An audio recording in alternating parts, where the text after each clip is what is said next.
أعوذ بالله من الشيطان الرجيم.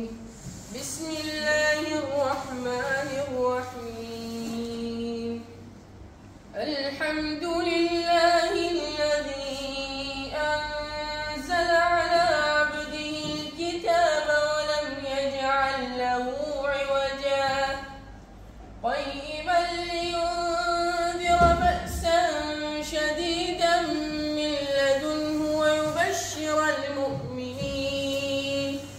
ويبشر المؤمنين الذين يعملون الصالحات أن لهم أجرا حسنا ماكثين فيه أبدا وينذر الذين قالوا اتخذ الله ولدا ما لهم به من علم ولا لآبائهم